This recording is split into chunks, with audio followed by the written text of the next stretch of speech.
Shalom, shalom, internautes, vous êtes les bienvenus dans votre émission préférée de Que la Bible parle, de Samuel Ndonga Ministry, Que la Bible parle. Oui, la Bible est liloba na Nzambe. Toyoki ta ebele koyoka koloba mpona bantu ke nga nalobi boye nga nazongisi boye po ezali na bafondema te. Yango wana tomonaki ntan oyo tokomi eza temps ya retour à la parole. Je ne point honte de l'évangile, car c'est une puissance qui sauve à quiconque croit. Shalom, shalom, peuple de Dieu, amis de la 3fw.samuelministry.com. Nous revoici encore une fois de plus au-devant de vous. Nous sommes l'équipe de Samuel Ndonga Ministry. Nous sommes ici à Rennes. Nous sommes en France, on n'est pas en Hollande. Nous avons promis que cette année, avant la fin de l'année, nous allons aller partout afin de pouvoir trouver de quoi vous apporter, afin que vous ayez cette connaissance que Samy et Ministry TV vous a promis. Voilà, je suis passée à cette émission. Je la présente toujours avec Maman Bijou. C'est une émission qui est télévisée, l'émission de Que la Bible parle. Ici, nous faisons parler la Bible. Nous ne voulons pas qu'une personne pense. Nous ne voulons pas que quelqu'un amène ses idées, ses opinions. Mais nous voulons que tout ce que nous disons pour le peuple de Dieu, que cela trouve le fondement à l'Église. Et c'est pour cela aujourd'hui, nous voulons aussi parler des fondements. Parce que l'œuvre de Dieu marche avec les principes. Notre Dieu a créé toutes choses avec des bases et des principes. Aujourd'hui, nous allons parler des principes fondamentaux de la vie chrétienne. Bonjour, Maman Bijou. Bonjour, pasteur.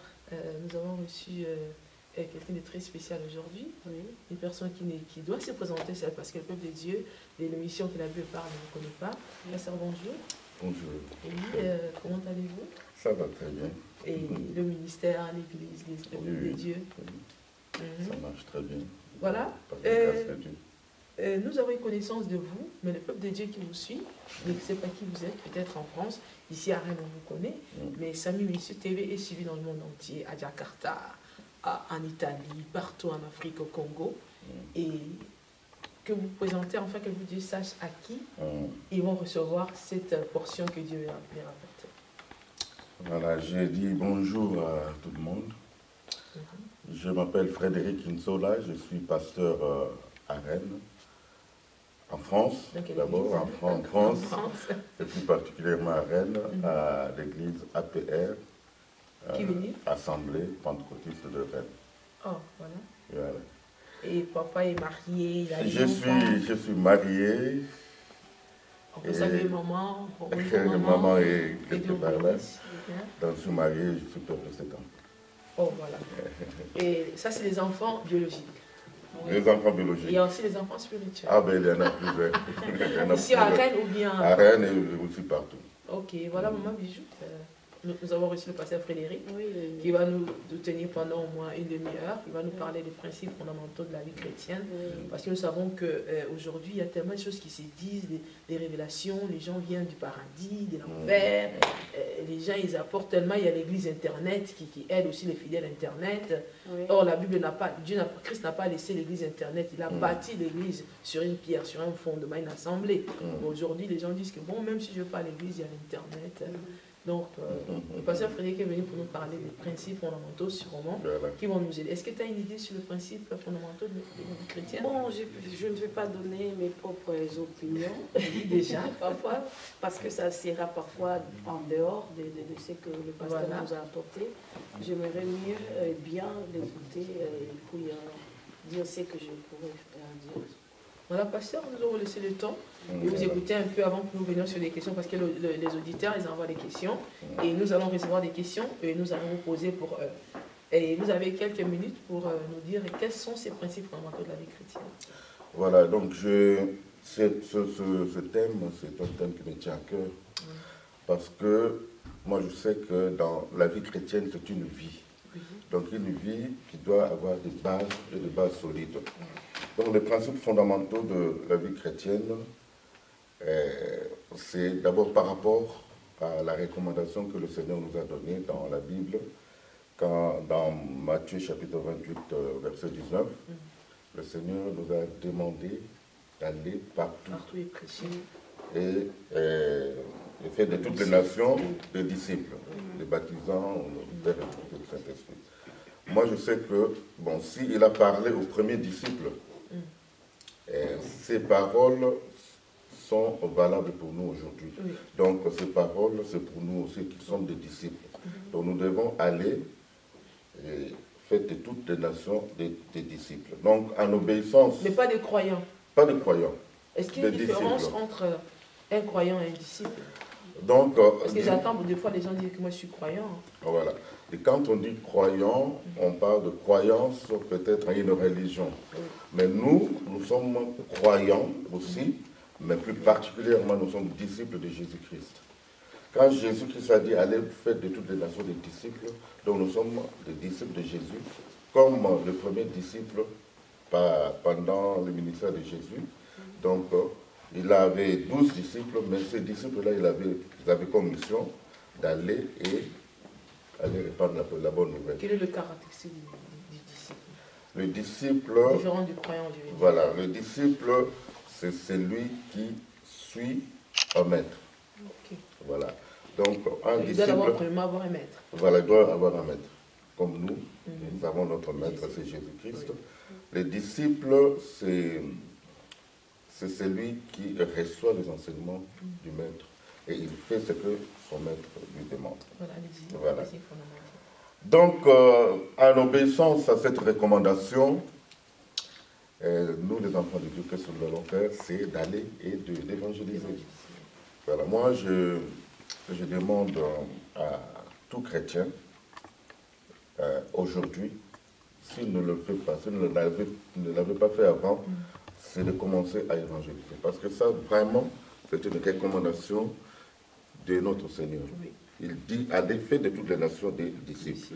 Maintenant, quand nous allons évangéliser, nous allons accueillir les hommes et les femmes qui ont accepté de donner leur vie à qui? À Jésus. Alors, nous qui sommes déjà les disciples, nous allons les prendre en charge. Oui. Cela veut dire que nous devons les former pour qu'ils deviennent des disciples comme nous. Oui. Alors, maintenant,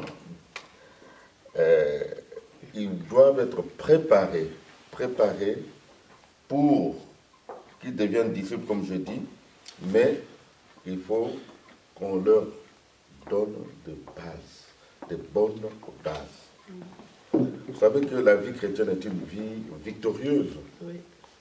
C'est une vie vraiment victorieuse, mais si elle repose sur les bonnes bases. Donc, voilà, c'est ça les bonnes bases. Si les disciples qui viennent au Seigneur, les gens qui acceptent de donner leur vie au Seigneur, ils ratent le démarrage, ils vont faire naufrage. Oui, certainement. Ça, c'est sûr. Voilà. Donc c'est pour cela, moi, je tiens vraiment à rappeler les enfants de Dieu nos principes fondamentaux que nous ne devons pas les oublier. Parce qu'avant même qu'on avance, il y a une question qui me travaille là. Oui. Aujourd'hui, ce plus employé chrétien et non disciple, oui. Est-ce qu'on est sur la bonne voie ou bien on fait les choses différemment par rapport à ce qu'ont fait les disciples de Jésus, par exemple? Voilà, moi je préfère parler des disciples. Parce que, vous savez, chrétien, c'est bien. Nous sommes des chrétiens. Mais les chrétiens, ce n'est pas un nom que les premiers disciples se sont attribués. Non. Donc, si on nous appelle chrétiens parce que c'était une fois à Antioche, les chrétiens, en observant le chrétien qui se réunissait quelque part, et puis le non-chrétien pointait du doigt les chrétiens pour dire, ah, ceux-là, ce sont des chrétiens. Les chrétiens, c'est ceux qui suivent Christ. Voilà, qui font comme Christ. Bon, c'est pas mauvais de se dire chrétien non plus parce que nous suivons le Christ. Donc, mais nous sommes chrétiens, mais on n'est pas disciples. Voilà, il y a ceux qui sont chrétiens, mais qui ne sont pas disciples. Donc, nous avons vraiment besoin de connaître on a besoin de connaître les principes de base pour être disciples, parce que le Seigneur veut que nous soyons des disciples. Voilà. Donc, je disais que la vie chrétienne est une vie victorieuse, mais s'il repose sur les bonnes bases. Je vais donner une image de quelqu'un qui construit une maison. Oui. Quand on construit une maison, on ne commence pas par la toiture pour terminer par la fondation. Non. On commence par la fondation, on pose très bien la fondation en place et on fait monter les murs et pour terminer par la toiture. Donc c'est ce que nous devons, c'est ça que nous devons avoir à l'idée quand on vient dans la vie chrétienne. Donc il faut poser les bases solides. Alors, vous savez que nous venons dans ce monde par la naissance physique et nous quittons ce monde par la mort physique. Mais quand on vient dans ce monde par la naissance physique, il y a une autre naissance que nous devons expérimenter, c'est la nouvelle naissance. La nouvelle naissance, c'est une naissance spirituelle. Donc, on ne devient pas chrétien, comme on peut utiliser le terme, on ne devient pas chrétien comme ça, mais on devient chrétien par la nouvelle naissance. Donc, une naissance spirituelle. On rentre dans le monde spirituel par la nouvelle naissance. De nos jours, la nouvelle naissance est négligée, voire ignorée. Tu peux aller dans une église, tu peux faire l'expérience, tu demandes aux fidèles qui sont là, est-ce que, ma soeur, mon frère, est-ce que tu es né de nouveau? Est-ce que tu as expérimenté la nouvelle naissance? Je te dis, mais... Donc tu observeras seulement le... En fait, ça aussi, c'était mon cas. Voilà. Moi, j'ai duré à l'église, mais je n'étais pas né de nouveau. Donc, Voilà. j'allais à l'église, bon, les gens, et c'est plaisir à mes services, à mes dons. Mais ils ne savaient même pas si j'avais reçu le Seigneur. C'est par après qu'un homme de Dieu est venu, quand vous dites là, il m'a posé la question, est-ce que tu as déjà reçu Christ? Et c'est voir Christ, mais je suis dit à l'église. Est-ce que tu as déjà expérimenté la nouvelle naissance? J'ai dit, bon, ben, c'est ainsi qu'il m'a expliqué. Donc, ce que vous dites est vraiment réel. Voilà. Donc, de nos jours, il y a ceux qui sont nés de nouveau, qui le savent. Il y a aussi ceux qui sont nés de nouveau, mais qui ne le savent pas, parce qu'on ne leur a jamais parlé de la nouvelle naissance. Mais il a expérimenté cela dans sa vie, mais il ne sait pas c'est quoi. Et il y a aussi cette troisième catégorie, ceux qui ne sont pas nés de nouveau, et membres de l'Église, et ils ignorent tout de la nouvelle naissance. Donc ça, c'est des chrétiens Nicodème, quoi. Donc, il peut même évoluer dans l'Église. Il peut évoluer jusqu'à un certain niveau, mais ce chrétien-là n'aura pas de maturité spirituelle parce qu'il n'a jamais expérimenté la nouvelle naissance. Donc, il faut vraiment expérimenter la nouvelle naissance pour aller plus loin dans la vie chrétienne. Donc, certaines personnes essaient de vivre comme des chrétiens, mais ils n'ont jamais expérimenté la nouvelle naissance. Donc, ils vivent comme ça à l'église. On ne leur a jamais parlé de la nouvelle naissance, mais voilà, c'est pour cela que quand on vient dans nos églises aujourd'hui, on observe les chrétiens, ils se comportent comme les païens. Or, la base, c'est la nouvelle naissance. Ça, c'est vraiment un fondement dans la vie chrétienne. Vous savez, dans Jean chapitre 3, verset 3, c'est la conversation entre Jésus-Christ et Nicodème. Donc, Jésus, je m'appelle ça quelque part là, Jésus répondit à Nicodème, en vérité, je te le dis, si un homme est né de nouveau, il ne peut voir le royaume de Dieu. Voilà, ça, c'est vraiment un fondement que nous ne devons pas oublier. Parce que Nicodème était docteur. Il avait la connaissance. Il avait la connaissance. Docteur de la loi, cela veut dire qu'il prêchait. Un docteur, c'est un enseignant. Un enseignant, oui. Voilà. Cela veut dire qu'on peut évoluer jusqu'à devenir pasteur, ou, je ne sais pas, prophète, apôtre, mais ne pas être né de nouveau. Alors ça, c'est vraiment un problème. C'est un problème, c'est pour cela, moi je me demande à quoi servirait-il de vivre comme chrétien et au final rater le royaume ici. Parce que c'est ce que le Seigneur avait dit à Nicodème. N'est-ce pas? Donc la vie chrétienne est vraiment une vie victorieuse, mais il faut que les bases soient conformes à la doctrine de Jésus. Vous me permettez que je lise un verset? Donc, je vais vous lire... Si vous dites, on peut lire pour vous. Oui. Voilà, vous pouvez nous lire Éphésiens chapitre 2, verset 21 à 22. Éphésiens 2, 21 à 22. Éphésiens 2, 21 à 22, je lis pour nous au nom de Jésus. La Bible dit ici, en lui, tout l'édifice bien coordonné s'élève pour être un temple saint dans le Seigneur. 22. En lui, vous êtes aussi édifiés pour être une habitation de Dieu en esprit. Voilà. Donc, si on peut évoluer, après la nouvelle naissance, qui est vraiment un fondement, il y a la vie de disciple qui commence. Mais la vie de disciple, si on regarde ce qui est écrit dans Éphésiens chapitre 2, verset 21 à 22, donc cette vie doit être posée sur notre fondement, qui est le roc, la parole, le roc, qui est Jésus. Et donc maintenant, la vie d'un disciple est comparée à la construction d'un édifice. Amen. Donc la vie est comparée à la construction d'un édifice. Je suis né de nouveau. Maintenant, ma vie chrétienne commence. Donc la marche avec le Seigneur Jésus commence. Mais cette marche commence à partir de quoi? Donc c'est là, mettons l'image de la maison. Donc, d'abord la parole qui doit être le fondement. La parole c'est Jésus, la parole c'est le roc. Et maintenant ma vie doit être construite à partir de ce roc. La vie doit s'élever. Et donc, jusqu'au bout, je vais mettre mon toit. Parce que, donc,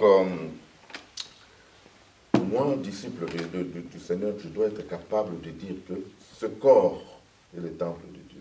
Mais ce temple doit être construit.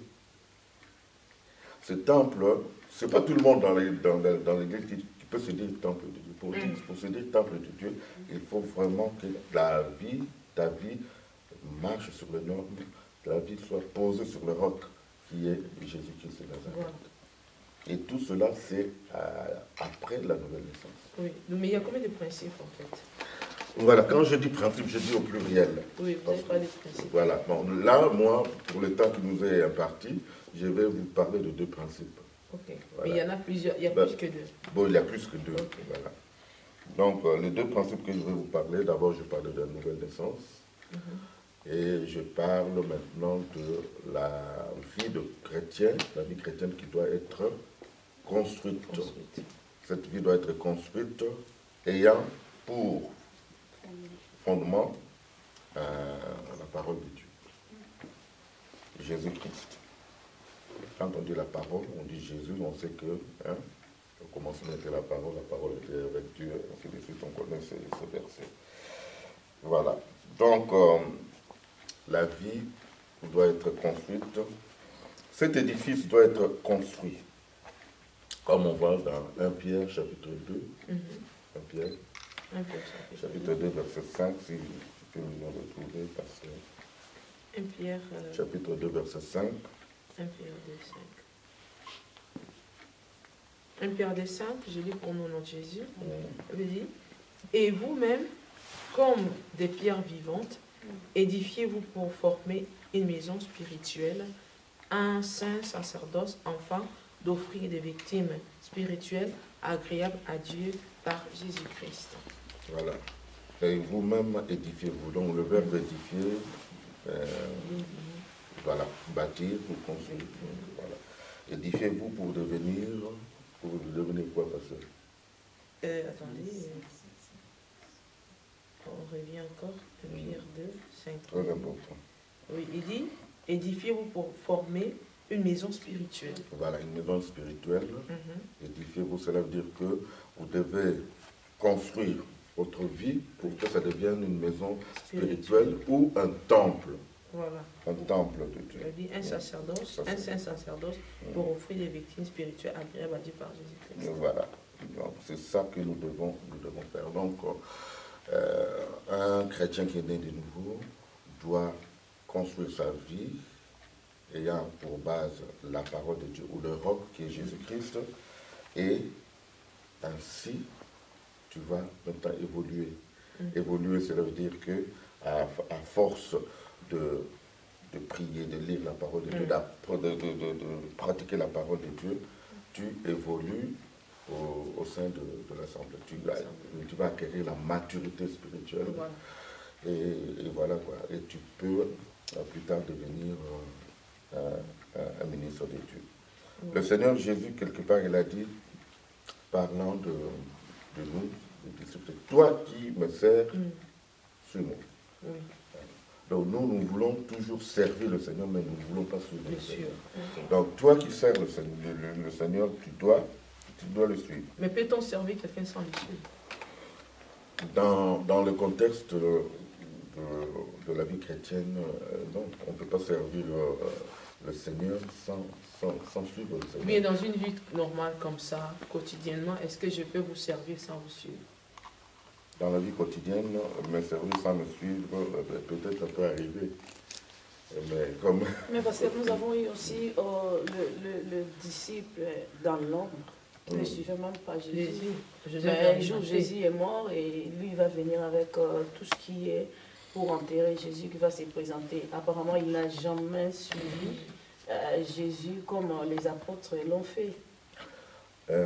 Comment expliquer ça? Ma soeur, la notion de suivre Jésus, c'est différent. Okay. Ce n'est pas physiquement. Okay. On ne suit pas Jésus physiquement. C'est une notion. Okay. Il faut que les enfants de Dieu nous apprenons à cette notion de suivre Jésus. Vous savez, si nous pensons que suivre Jésus, c'est le suivre partout, il se déplace. Il allait non, ça et là avec les parce que vous savez, quand Jésus-Christ il a commencé son ministère, quand il a abordé les premiers disciples, il leur avait dit « Suivez-moi ». Bon. Quelque part au milieu, il y a, je crois, l'apôtre Pierre qui a dit ben, « Nous avons tout abandonné, nous t'avons suivi ». Il a dit « Bon, vous faites bien ceux qui me suivent ». Et donc, ils vont retrouver tout ce qu'ils ont abandonné. Donc là, j'ai paraphrase. Hein. Bon, à la fin,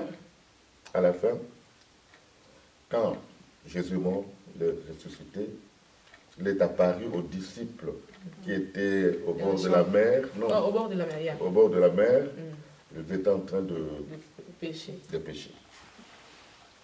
Remarquez qu'il était déjà mort, il est ressuscité. Et dans cette conversation avec Pierre, quand Pierre lui avait montré Jean pour lui dire, mais celui-là, qui va-t-il lui arriver en parlant de sa mort? Jésus-Christ, pour répondre à Pierre, qu'est-ce qu'il a dit? Toi, si moi je dis qu'il ne va pas mourir, donc toi, ce n'est pas ton problème. Toi, ce que je te demande, c'est suis-moi. Pierre pouvait demander, mais comment on va te suivre? Parce que maintenant tu es mort, tu veux être enlevé dans le ciel. Donc suivre le Seigneur, c'est une notion que nous devons comprendre. On peut suivre le Seigneur dans l'ombre, maman. Oui, on peut suivre le Seigneur dans l'ombre. Suivre le Seigneur, c'est d'abord appliquer ce que nous recommande. Nous avons ça dans, même si tu peux lire dans Luc chapitre 6, verset 46. Luc 6, 46.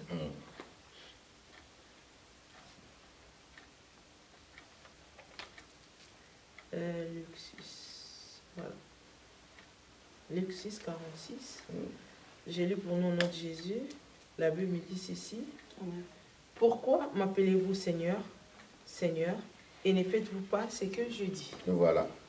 Donc déjà, faire ce que le Seigneur nous recommande, c'est suivre le Seigneur. Parce que suivre le Seigneur, c'est se mettre à sa disposition, donc on devient son disciple.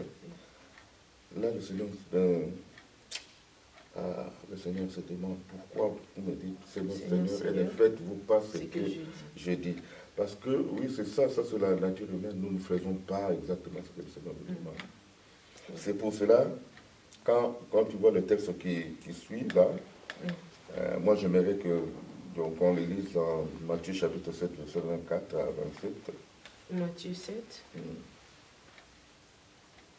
24 à 27, vous avez dit? Voilà. Matthieu 7, 24 à 27. Je lis pour nous au nom de Jésus. La Bible me dit ceci. C'est pourquoi quiconque entend ces paroles que j'ai dit et les met en pratique sera semblable à un homme prudent qui a bâti sa maison sur le roc. La pluie est tombée, les torrents sont venus, les vents ont soufflé et se sont jetés contre cette maison. Elle n'est point tombée parce qu'elle a été fondée sur le roc. Le 26, verset 26. Mais quiconque entend ces paroles que je dis et ne les met pas en pratique sera semblable à un homme insensé qui a bâti sa maison sur le sable. La pluie est tombée, les torrents sont venus et le vent ont soufflé et ont bâti cette maison. Elle est tombée et sa ruine a été grande. Amen. Amen. Moi, je pense que ce que nous venons de lire peut être la conclusion à tout ce que nous venons de dire. Parce que le Seigneur dit, pourquoi me dites-vous, Seigneur, Seigneur, ne faites-vous pas ce que je vous demande? Parce que le Seigneur sait que si nous faisons démarrer notre vie de disciples sur de bonnes bases, il y aura la croissance. Aujourd'hui, un pasteur peut dire à ses fidèles, mais pourquoi il n'y a pas de croissance dans cette église? Mais avant qu'il y ait la croissance, il faut que les gens soient nés de nouveau. Sans nouvelle naissance, il n'y a pas de croissance possible. Alors, maintenant le Seigneur dit, pourquoi, voilà, celui qui entend les paroles qui sont de ma bouche et qui les met en pratique, il est comme un homme prudent, qui bâtit sa maison sur le roc, sur la parole de Dieu, parce que le seul roc que nous connaissons, c'est Jésus-Christ qui est la parole. La maison doit être posée sur le roc. Et si la maison est posée sur le roc, qu'il pleuve, qu'il vente, cette maison ne sera pas tombée. Alors, cela veut dire que le Seigneur, il voit déjà devant nous. Nous ne voyons pas, nous sommes comme des chenilles, on ne voit pas plus loin que... Voilà. Alors, maintenant, le Seigneur qui voit devant nous, il sait que par rapport à la trajectoire qu'il a tracée pour toi, il y aura la pluie, les pluies devant, il y aura les torrents devant, il y aura des tempêtes devant. Alors, il veut que toi, tu puisses avoir des racines, des bases solides, pour que quand les pluies vont tomber, des torrents vont se jeter sur la maison qui est ta vie, tu ne seras pas ébranlé. Voilà à quoi le Seigneur nous demande. Donc le Seigneur veut vraiment que nous puissions nous préparer. Un homme qui vient dans le Seigneur et qui n'a pas expérimenté la nouvelle naissance et dont la maison ne repose pas sur le roc, cet homme fera naufrage, sauf certainement. Voilà, donc c'est pour cela que j'ai voulu vous parler, vous partager avec les bien-aimés, donc les principes fondamentaux de la vie chrétienne. Si vous avez parlé des deux principes, si vous pouvez résumer, il y a deux principes, il y a plusieurs principes, mais là vous venez nous parler des deux. Vous avez parlé de la nouvelle naissance et d'être bien fondé. Bon, je vous ai donné deux principes fondamentaux qui sont la nouvelle naissance, naître de nouveau et bâtir sur le roc. Voilà. Amis de la 3xW, nous sommes avec le pasteur Frédéric, ici à Rennes.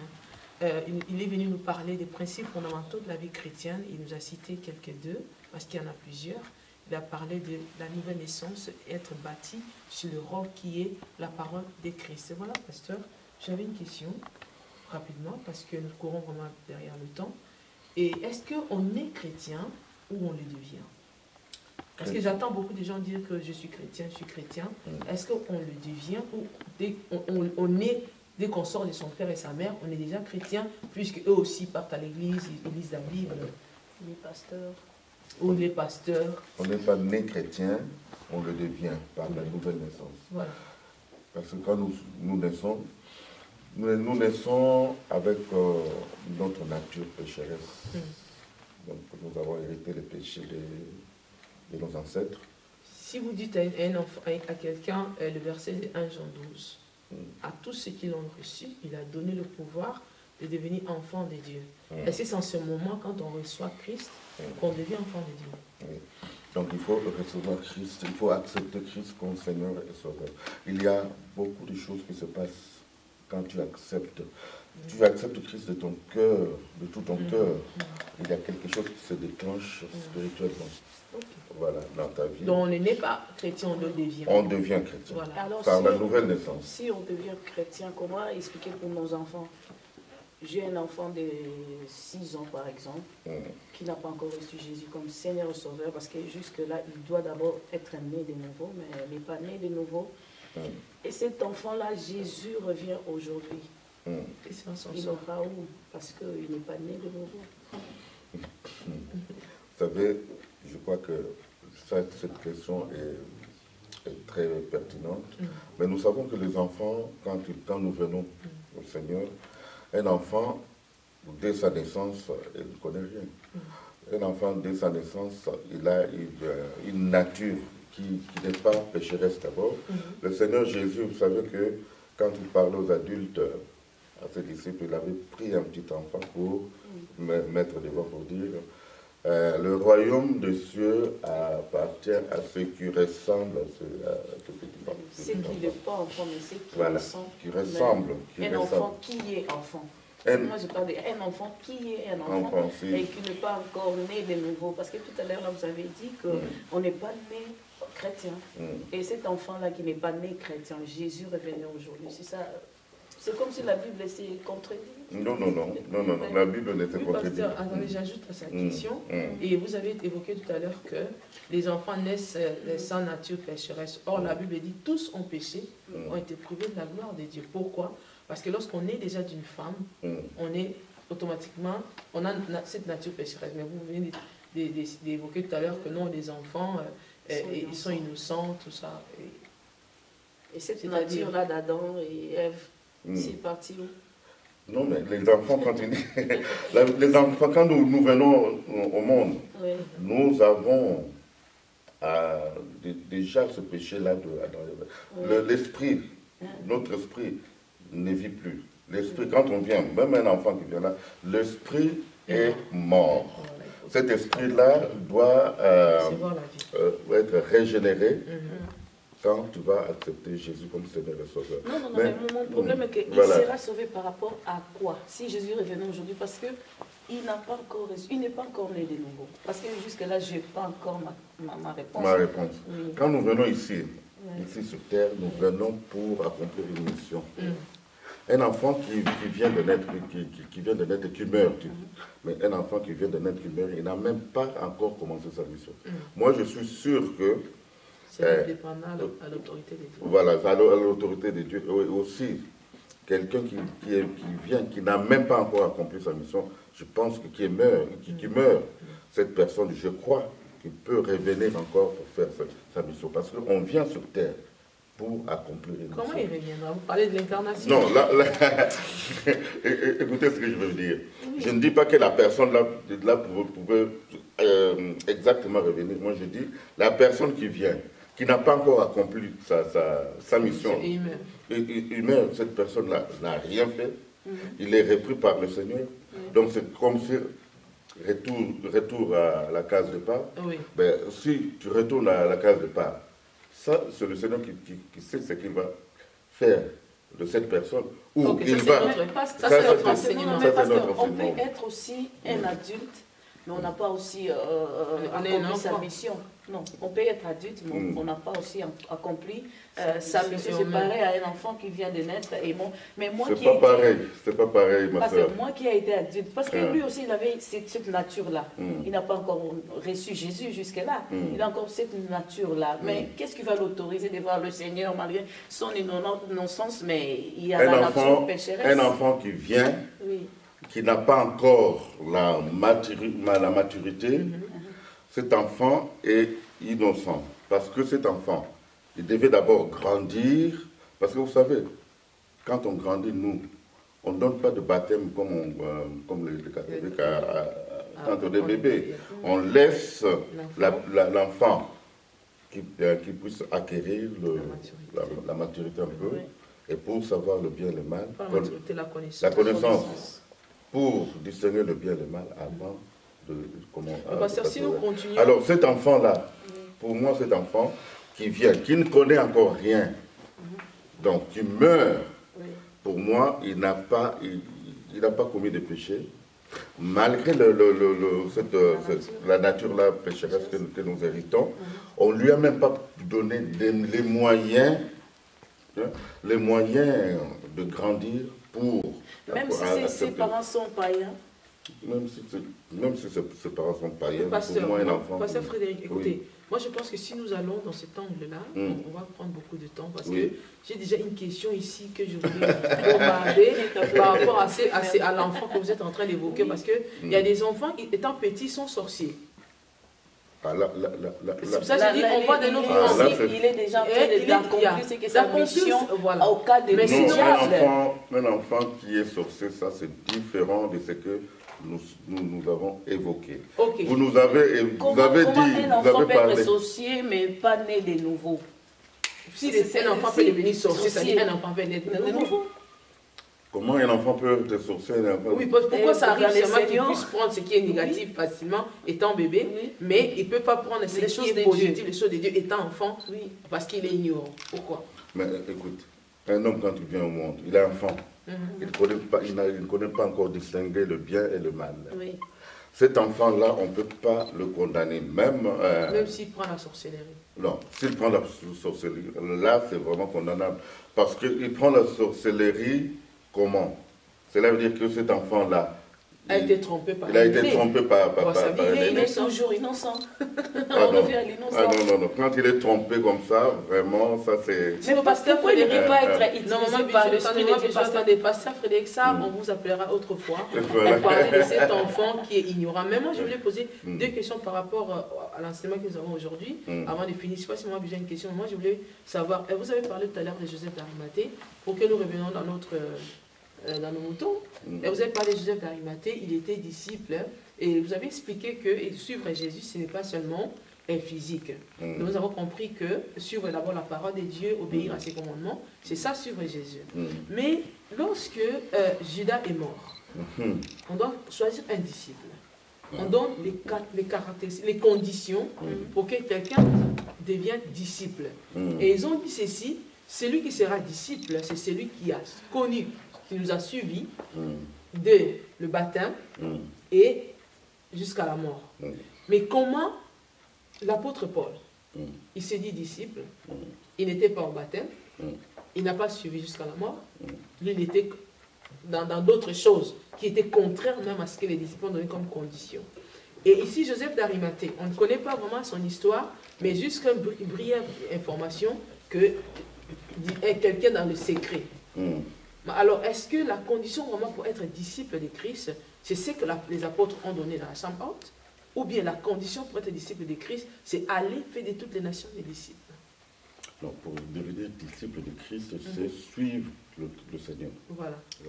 Je vous ai dit que suivre le Seigneur, ce n'est pas seulement suivre physiquement.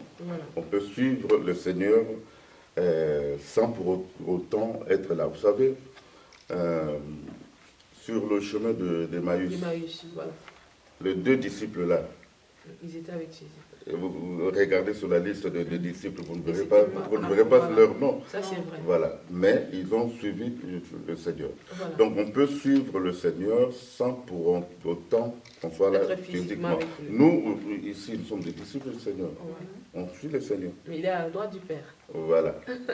Moi, j'ai une question parce que nous sommes à la fin. Oui, ma dernière question. Je voulais d'abord savoir par rapport à Nicodème.